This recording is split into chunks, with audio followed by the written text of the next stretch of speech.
Welcome to Livzenastrology, the channel for updates and reflections, where we are grounded in the stars and elevated by consciousness.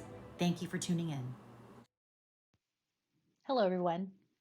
Welcome to the Livzenastrology podcast. My name is Carmela Yvette. I'm your host of this integrative and intuitive astrological podcast channel, just reflecting on the energies as we are entering Saturn in Pisces moving forward.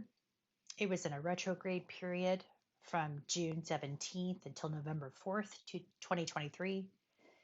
And, Pisces and Saturn, anytime that Saturn is in a sign, it's going to be 2.5 years that it transits a sign. And as I was contemplating the energies, this is going to be the first time that Saturn has been in Pisces in 26 years.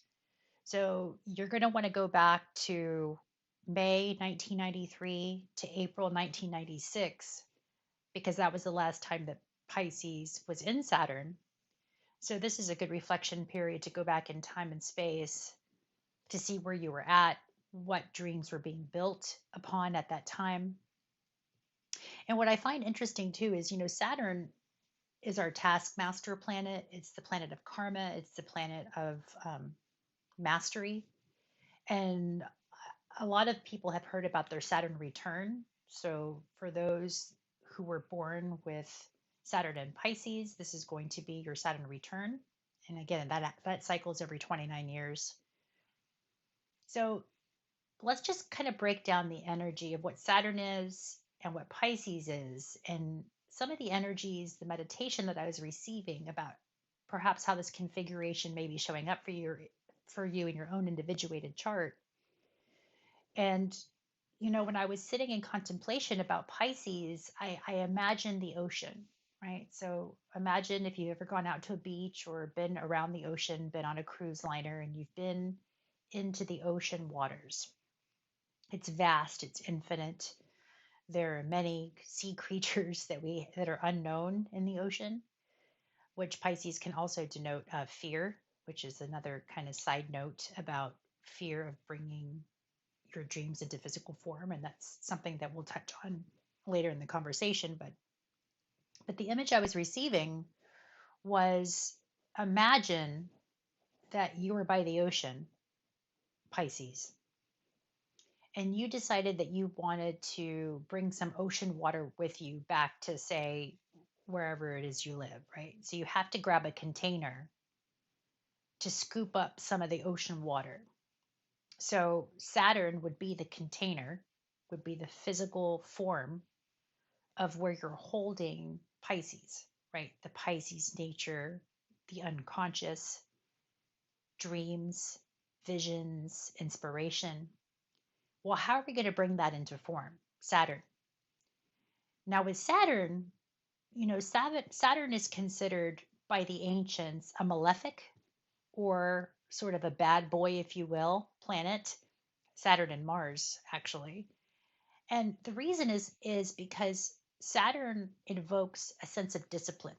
If you want something,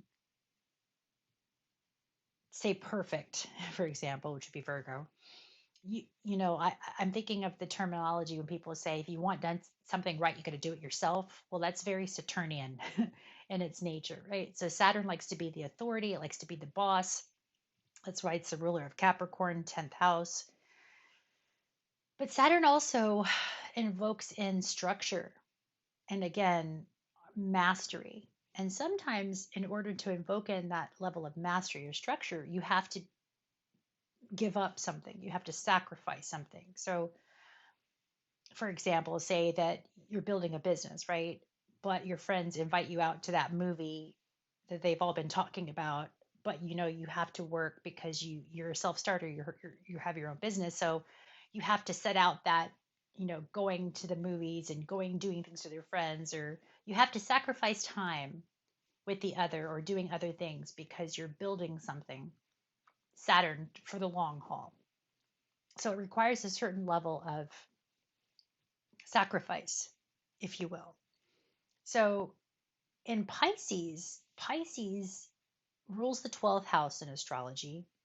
That's also considered, again, in historic astrology, the house of the undoing. That's the house of things that are hidden enemies, prisons where we imprison ourselves, right? This is sort of the negative connotation of Pisces in the 12th house.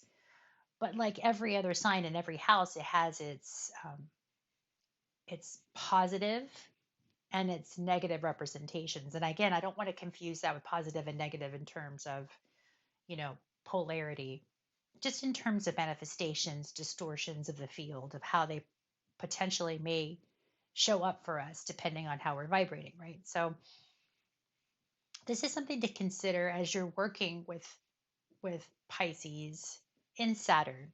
And again, it's going to be here till February of 2026, so we have time to work with this energy.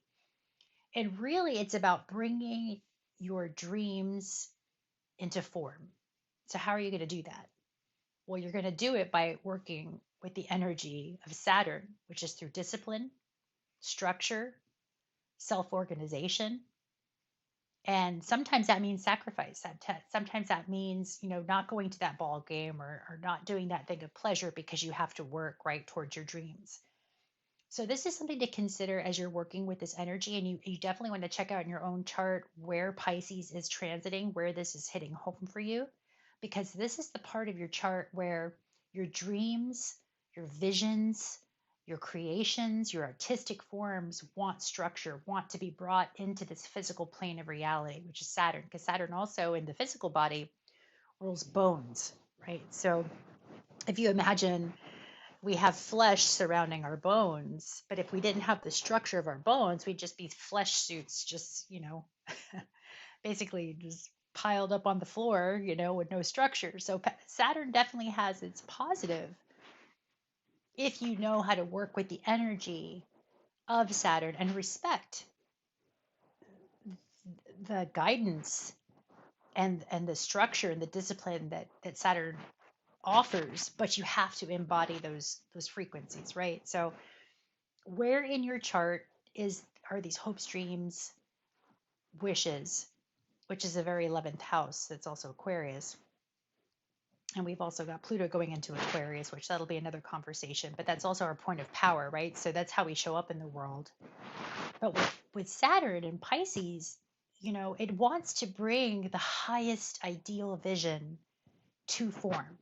So Pisces also rules oneness, the concept of being part of this one giant energy source field connection point that we are all a part of.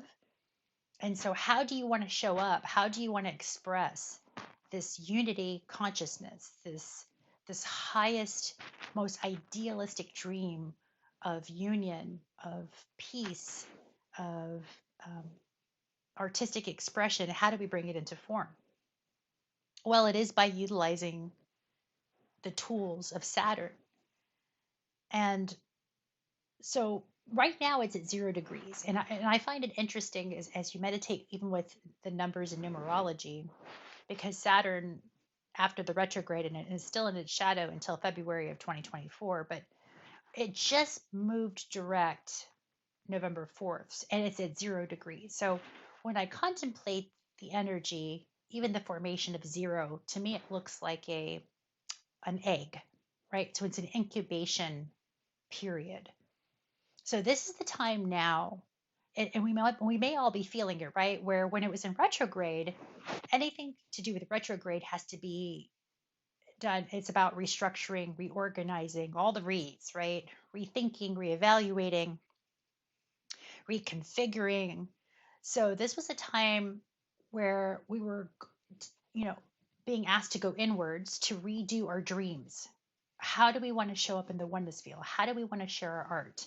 How do we want to share the tools of Pisces through unity consciousness? Well, when it was retrograde, starting in June, it was a time for us to go inward to say, well, are our dreams still in alignment with what it is we want to share with the world? So this was a very internal configuration going into the retrograde with Saturn and Pisces. But now that it's moving forward and stationed to go direct, this is the time where we're going to start now exercising the tools of Saturn, which is the discipline, right? Starting to structure time, which also is ruled by Saturn, and energy towards those dreams, towards those visions, towards that idealized view of the world, which is Pisces, which is oneness, which is unity, which is love, collaboration, connection, rules the deep subconscious is the ocean, right? So it's like, how do we unify all these deep subconscious creations that want to emerge? How do we bring it into form? How do we create the container so that we can see all that is deep within our consciousness, our spiritual realms, to be shared with the other, right? So this is a time really where, if you're doing your spiritual practice, and this is where, we still have Venus and Virgo right now, and Virgo is all about our everyday routine, and it's all about our, what we do daily, which also, the word routine has the word root in it. So what you do routinely is going to grow the roots, the foundation of what it is that wants to emerge. So this is tied into your spiritual practice, because Pisces rules spirituality, it rules meditation, it rules everything in the realms that are unseen, right? Just like the ocean, you can only see the surface of the ocean, but it's deep and it's vast, and there's all kinds of creatures and beings that live in the ocean. Some known, I think there's a percentage. I think we only know what 10% of what's in the ocean. So there's 90% of the unknown, which is Pisces.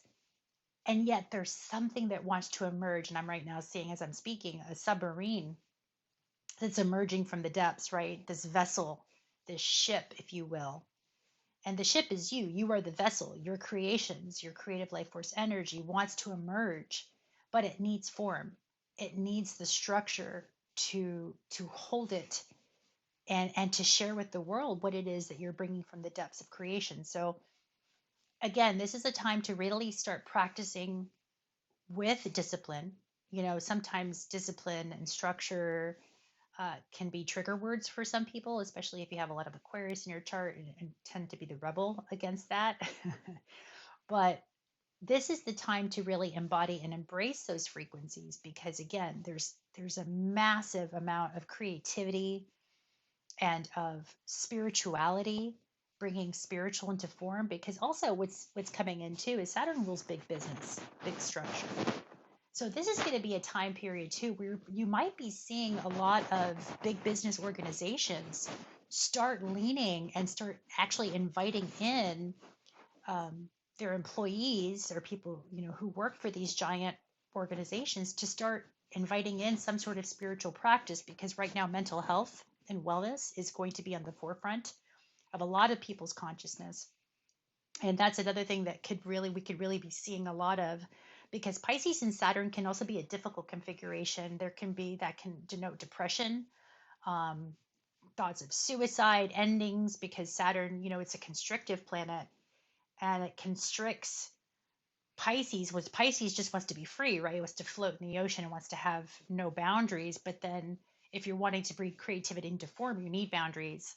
And sometimes in the mental planes, that can cause a lot of what's perceived as constriction in um, wanting to be here, right? It's like, I don't want to be I don't want to be tied into this realm. I don't like the way this realm is formed. I don't like the way this world is operating. So I just want to leave it, right? Because Pisces also rules escapism, drugs, addiction, any kind of addiction. And it doesn't have to be just drugs. It could be addiction to relationship, to television, to food, to sugar, to alcohol, to all kinds of things, right? So this is also a time period where you really have to anchor in your spiritual practices to help you navigate perhaps where you were escaping from reality form, Saturn. And depending on how this is showing up in your chart, it's really important to know that you might be aspecting, there might be some positive aspects happening, some trines, some sextiles, or there could be some, a little more challenging aspects, like your oppositions, your squares, sesca squares, that might be challenging you to say, hey, look, it's okay. You may have found yourself addicted or escaping with this mechanism because you didn't want to be here, but now is the time if you want to be here, if you want to continue to be here, you've got to change your daily habits, you've got to change your routine, you've got to change your structures. And so because Pisces also rules the unconscious, this would be a good time for psychological help, for getting, therapy, for again, maybe incorporating spirituality and therapy. Um, Meditative practices would be really harnessed in a positive way at this time. I really like to work with EFT tapping, emotional freedom technique, because again, this can also stir up a lot of fears because Pisces also rules our subconscious fears, things that might be lingering in the ocean waters that can be kind of scary, right? Um, I think of the image that I've been working with and the animal totem that I've been really working with a lot is the blue whale. And if you're not familiar with the blue whale, if say a blue whale comes up upon you, say you're out DC fishing in a small little boat, and this giant blue whale comes up next to you, and you've never seen a blue whale, or you don't know what a blue whale is about, that they mostly just eat krill. If it were to pop up next to your vessel, you would be absolutely terrified, right? Because of the enormity that this beautiful being is giant, right? And so you wouldn't know how to handle this being if you didn't know whale medicine. So this is a time to really understand perhaps the beings that lie within, these aspects of you that are inside of you that want to emerge, that want to show up and want to be seen. And if you understand the frequency of what these beings are, then you won't be so scared to see them. You won't be so intimidated at these as these giant creative forces are emerging within you. And then you'll be able to create a container to house these beautiful creations through your discipline, through bringing structure into form, through maybe learning business, but a business in a way where it's creating a win-win scenario. Because again, Pisces is all about the one. It's about unity. It's about collaboration, connection. The competition model would be more Mars based, but Pisces in in a water sign is more about the emotional body, right? So feeling connected emotionally to the other. And with Saturn structure, really loving what it is that you do, right? Your business of isness is what I call it. Loving your creations and your ways to connect to other people and to generate income, right? To generate resources and to build business in a way that is more equitable, more fair, and again, more tied into connection, collaboration, and less competition. So these are just frequencies, these are just ideas, these are forms to work with, to consider as you're exploring your own chart. And again, you can reach out to livzenastrology.com/sessions because I do offer, 101 individual charts. But Livzen also seeks to, just help create a resonant field around the individual, around collective energies to help us understand one another, first of all ourselves better and then one another better. And if you're working with these energies, if they may be coming up in a very challenging configuration for you, I would encourage you to please reach out, do your meditation practices, reach out to um, you know to a psychologist or a trusted friend or somebody that has authority, that has done the work, that is embodied with these energies, that can help you navigate perhaps some of these energies you may be experiencing and not know how to do with it. Maybe life coaching, but again, connected to the spiritual realm. Lives in astrology really embodies also to the five pillars of wellness. And what I've seen the five pillars to embody is the spiritual, the mental, the emotional, the physical, and the financial. So if that's a star as well, if you're looking at the five, which is the five, which is creation, bringing matter into form, and that's Venus. If you are in alignment with all those aspects in your life, those five pillars, and again, I think pillars too is also Saturn because it's form, right? It's structure. If those aspects of your life are structured and moving and harmonized and in full balance, then you'll be a harmonically balanced human being in this realm. And that's where the frequency of happiness and joy and expression can really come through once those pillars, those foundations are laid. So again, I would encourage you to bring structure to your spiritual nature, your mental realms, your emotional nature, your physical body, be strong. And of course, your financial, moving towards things that bring you security, financial security, because that's again, Saturn rules big business, how we do our business with the other. It really isn't about connection to collaboration, cooperation, sharing our dream, sharing our creativity, but doing it in a structured, unified way. So these are just connection points to consider as you are working with this energy. And again, it's going to be around till 2026. So working on your daily practices towards building this sacred container for your creations is really what's being called for. And if we can all do that and then assist the other while we are also exploring and expressing our own creative, authentic, unique gifts, that's also right now with Venus and Virgo, it's about being of service, right? So connecting to your local businesses, creating win-win scenarios where you're creating your business, but you're also pointing to and helping others build their business, right, by being of service. So these are just points of considerations. And yeah, again, if you want to have look at your chart, have your chart looked at, and just have an integrative and intuitive analysis of your birth chart, please reach out to Livzenastrology. Um, I'm grateful that you've connected to this platform and to this podcast. Thank you for listening. And I really, I'm so excited to see where, as a collective, our creative natures show up in the physical and what is going to be created for the next 3 years. This is a very exciting time to be alive, and I'm grateful to be here. And I'm grateful that you're here for the channel. Thank you for listening. Much love to you.